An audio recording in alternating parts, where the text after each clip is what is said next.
Good morning সবাইকে। আজকে আমি আলোচনা করব sample size calculation in cohort study. এরপরে আলোচনা করব how to analyse data based on cohort study.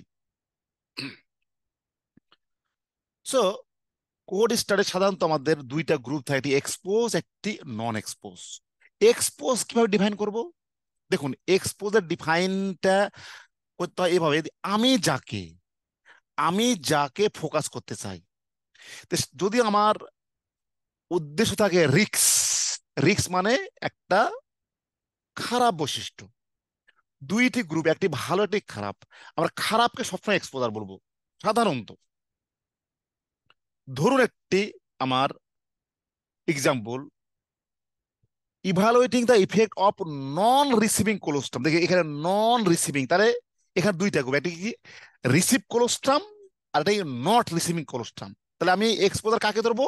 অবশ্যই নট রিসিভিং কোলোস্টাম। এটা 3 বছরের কোর স্টাডি। তাহলে এক্সপোজার বলে দিলাম কি, not receiving colostrum after birth. আর আউটকাম আছে অ্যানিমিক। অ্যানিমিয়া একটা কি, একটা নেগেটিভ আউটকাম, মানে এটা একটা খারাপ জিনিস। তাহলে আমি অ্যানিমিয়াকে ফোকাস করব। এইখানে একটা কনফিউজ হয়ে যখন ডাটা এন্ট্রি করি, কাকে আমি ওয়ান দিব এবং কাকে আমি জিরো। এটা একটা প্রসপেক্টিভ কোর স্টাডি, যেখানে আমাদের দুইটা গ্রুপ থাকবে, একটি হচ্ছে কি নট রিসিভ কোলোস্টাম, একটা রিসিভ কোলোস্টাম, অ্যানিমিয়ার অ্যানিমিক অর নন অ্যানিমিক। একটা যে মাথায় রাখতে হবে, আমার যেহেতু আমি বলছি নট রিসিভিং কোলোস্টামকে ফোকাস করতে, তাহলে আমাকে অবশ্যই নট রিসিভ কোলোস্টাম ওয়ান আর রিসিভ কোলোস্টাম জিরো। আমি আবারও বলতেছি, আমি যাকে ফোকাস করব সেটা ওয়ান। যেমন আমি এনিমিয়া, কত পার্সেন্ট এনিমিয়া বলবো, আমি কিন্তু কত পার্সেন্ট নন এনিমিক বলবো না। তাহলে ওয়ান দেবো কাকে? এনিমিক। আর নন এনিমিক জিরো।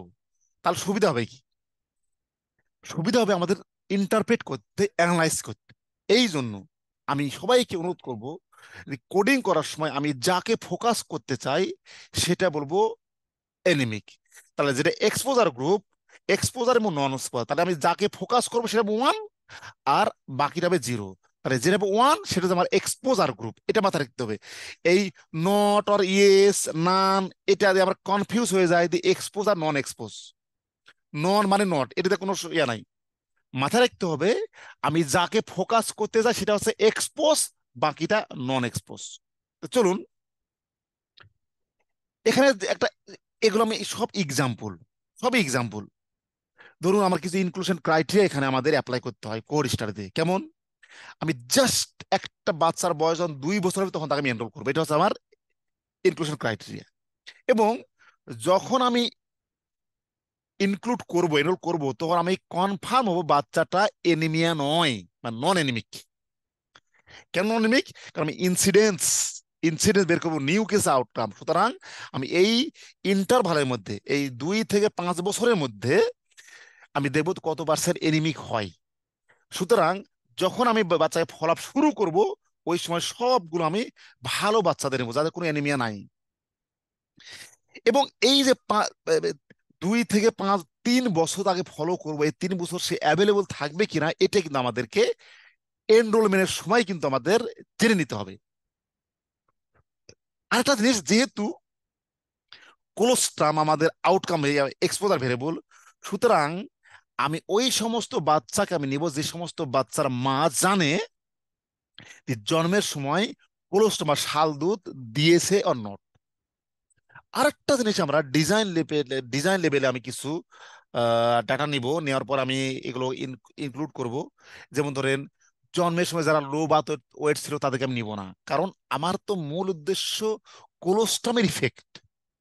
পিটরাম বাচ্চাকে নিব না, তারপরে ওয়েল নারিশ বাচ্চাকে শুধু নিব। তাহলে এগুলো এগুলো আমাদের এনিহাও কনফার্ম করতে হবে। কিভাবে করবো সেটা আমি আলোচনা করতেছি না, আমাদের কনফার্ম করতে হবে এটা। এবং স্টাডি চলার সময় যদি কোনো রকম প্রবলেম হয়, জেনেটিক ডিসঅর্ডার, অনেক কিছু প্রবলেম হয়, সেটা আমাদের রিসার্চার ডিফাইন করবে যে কি কি বৈশিষ্ট্য আসলে এটাকে আমি এক্সক্লুড করে দেব। এরপর আমাদের দুইটা গ্রুপ, কোন দুটো group? Did not receive colostrum আর রিসিভ কোলোস্ট্রাম।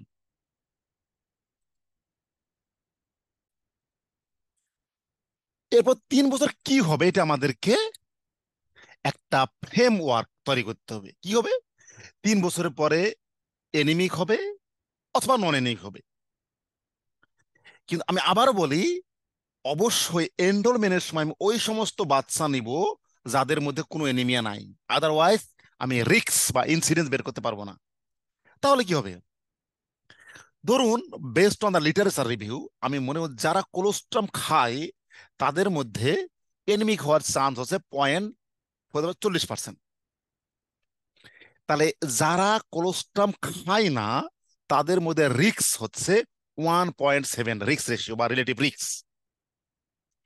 এটা আমার হাইপোথিসিস। হাইপোথিসিস কোথা থেকে পাবো? এটা researcher hypothesis as well as literature review, এই দুইটির কম্বিনেশনে আমি একটা হাইপোথিসিস ড্র করব। কি হাইপোথিসিস করব? যদি কোনো বাচ্চা কোলোস্ট্রাম না খায়, কোলোস্ট্রাম রিসিভার অর্থাৎ শাল দুধ না খায়, তাহলে তার পরবর্তীতে এনিমিয়া হওয়ার চান্স 1.7 টাইমস বেশি হবে। এটা হচ্ছে আমাদের hypothesis. Based on this hypothesis আমরা স্যাম্পল সাইজ ক্যালকুলেট করব। তো কি করব? জাস্ট এই ফর্মুলাটা ইউজ করব। আমি আবার বলতে চাই এই ফর্মুলা ইউজ করব। আমাদের হাইপোথিসিস আর লিটারেচার রিভিউ, যারা কোলোস্ট্রাম রিসিভ করে তাদের মধ্যে এনিমি হওয়ার চান্স হচ্ছে 40%, এবং আমরা হাইপোথিসিস ধরেছি হচ্ছে রিস্ক রেশিও 1.7। তা রিস্ক রেশিও মানে কি? P1/P2, P1/P0। তাহলে এই পি ওয়ান মানে যারা কোলোস্ট্রাম রিসিভ করেনি। তাহলে এই যে ইকুয়েশন থেকে আমি পাবো যে যারা রিসিভ করেনি তাদের মধ্যে এনিমিয়া হওয়ার চান্স 68%। এখন এভারেজটা হচ্ছে 47%, 5% লেভেল অফ সিগনিফিকেন্ট, 95% পাওয়ার, 90% পাওয়ার। তাহলে জেড আলফা হচ্ছে 1.96 এবং জেড বিটা হবে 1.28। এটা হচ্ছে আমাদের মুখস্থ জিনিস পাই দেবো। এই ভ্যালুগুলো যদি আমি এই ফর্মুলাতে আমি পুট করি তাহলে আমি পাবো 64। আচ্ছা, এখানে একটা যে বলি ক্যালকুলেশন, স্যাম্পল সাইজ ক্যালকুলেশনের সময় একটু মাথায় রাখতে হবে, এখানে আমাদের কিন্তু রাউন্ডিং আসে। যেমন এখানে 6 পয়েন্ট, এটা 64 আছে, 65ও হতে পারে, নট ম্যাটার। এটা কিন্তু রাউন্ডিং এর কারণে একটু কম বেশি হয়। এবার এখানে 129 আছে, দেখবেন যে কখন আপনি যদি ক্যালকুলেটর করেন তাহলে যদি ডেসিমাল এবার সব পয়েন্ট নেন তাহলে দেখবেন যে 129 হবে, অথবা ডেসিমাল পয়েন্ট যদি একটা পয়েন্ট নেন তাহলে হবে 128, এরকম। তা ডেসিমালের উপর অনেক কিছু নির্ভর করে। এখন অ্যাট্রিশন মানে লস অফ ফলো আপ, অর্থাৎ আমি এই এই যে 3 বছর ফলো করব, এই 3 বছর মধ্যে কিন্তু ফলো মানে কিছু বাচ্চা এক্সক্লুড হতে পারে। ধরে নিই এখানে 15% হবে, ধরে নিন 15% হবে। তাহলে 15% হবে মানে আমি 0.85 দিয়ে ভাগ দিয়ে হবে আমার টোটাল স্যাম্পল সাইজ 152। তাহলে 152 হচ্ছে মানে টোটাল স্যাম্পল সাইজ। তাহলে এক্সপোজে হবে 76 আর নন এক্সপোজে হবে 76। এই হচ্ছে স্যাম্পল সাইজ। তা এটা হচ্ছে আমাদের কি, এটা হচ্ছে আমাদের স্যাম্পল সাইজ ক্যালকুলেট ফর্মুলা। এবার আসি, এটা আমরা লিখবো কিভাবে? প্রপোজালে, প্রপোজালে লিখবো আমরা কিভাবে? দেখেন আমি প্রপোজালে লিখছি এভাবে: to calculate sample size needed in to assess the effect of not receiving colostrum after birth on anaemia. আমি এই জিনিসটা লিখে দিলাম এইভাবে। এটা আমি আমার ভাষায় লিখছি, আপনারা আপনার ভাষায় লিখবেন। তাহলে আমাদের ক্যালকুলেট স্যাম্পল সাইজ পেয়েছি আমার 129, এবং যদি আমি 25% অ্যাট্রিশন কনসিডার করি বা লস অফ ফলো কল্পনা করি তাহলে আমার টোটাল স্যাম্পল সাইজ হচ্ছে 152। তা আসুন এটা আমি স্টার্টাতে কিভাবে করব। স্টার্টাতে করব, ধরেন স্টার্ট সফটওয়্যার আপনাদের জানা আছে। এই স্টার্ট সফটওয়্যারে এইখানে আমি যদি স্টার্টাসে ক্লিক করি, এখানে অপশন আছে পাওয়ার অ্যান্ড স্যাম্পল সাইজ একটা অপশন আছে, এখানে ক্লিক করব। এইখানে ক্লিক করার পর এই ধরনের উইন্ডোজ আসবে। আমি ক্লিক করব টু ইন্ডিপেন্ডেন্ট স্যাম্পল, এরপর ক্লিক করব এই যে কাই স্কোয়ারে, এইখানে ক্লিক করব, এরপর আমি এইখানে ক্লিক করবো, তাহলে এখানে পেয়ে যাবো।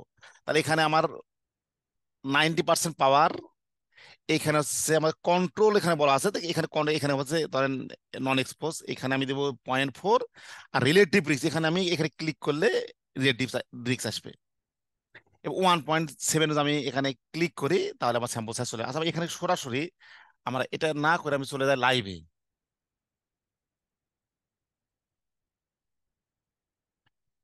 আমি সরাসরি স্টার্টাতে চলে যাই, এটাই ভালো হবে।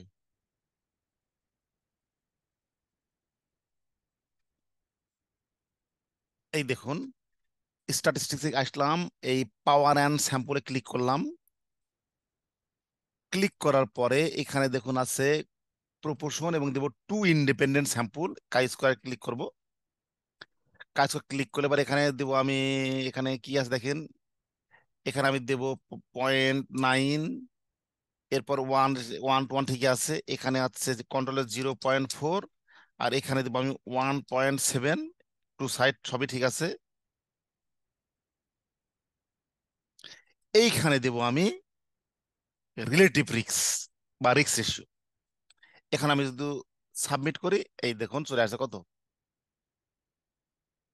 65 আসছে। দেখুন এখানে আসছে 65, আর আমার আসছিল কি কত, এখানে আসছিল আমার আসছিল 60, আমার কিন্তু আসছিল 65, 65, 64। তা আমি বলছি রাউন্ডিং একটু হতে পারে, এটা নিয়ে ওয়ারিড হওয়ার কিছুই নাই। তাহলে এই হচ্ছে, তাহলে আমাদের এখানে অ্যাট্রিশন ধরেছিলাম কত পার্সেন্ট, অ্যাট্রিশন ধরেছিলাম আমি, ডিআই অ্যাট্রিশন ধরেছিলাম আমি 15%। 130/0.85, এই 152। এটা 152 আমি 154 করতে পারি, যেহেতু 0.9 আছে, একটু অবশ্যই বাড়াতে হবে। এই হচ্ছে আমার স্যাম্পল সাইজ ক্যালকুলেশনের প্রসিডিউর। এইভাবে আপনারা স্যাম্পল সাইজটা ক্যালকুলেট করবেন, এবং এই হচ্ছে আমার সিনটেক্স। এই সিনটেক্সটা আপনারা ইউজ করবেন স্যাম্পল সাইজ ক্যালকুলেটরের জন্য। এখন আমি যদি ডাটা কালেকশন করি, আমি এটা পরে দেখাবো অবশ্য, এখন আমি এখানে দেখাচ্ছি না। এখন ডাটা কালেকশন করব। ডাটা কালেকশন করে আমি এই রিস্ক রেশিওটা বের করব। এদের এক্সাম্পল ডাটা আমি দিয়ে দিছি।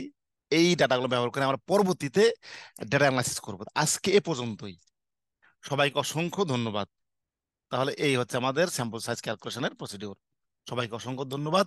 এরপরে ডেটা অ্যানালাইসিস নিয়ে আমরা আলোচনা করব। তবে সবাইকে আমি অনুরোধ করব, এই ভিডিওটি শেয়ার করে অন্যদেরকেও জানিয়ে দিন, লাইক কমেন্ট দিন, এবং কিছু ফিডব্যাক দিন যদি আপনাদের কিছু জানার ইচ্ছে থাকে। এবং অবশ্যই যদি আমার চ্যানেলটি সাবস্ক্রাইব করা না থাকে, তাহলে আমি অনুরোধ করব এটি সাবস্ক্রাইব করার জন্য। অসংখ্য ধন্যবাদ সবাইকে।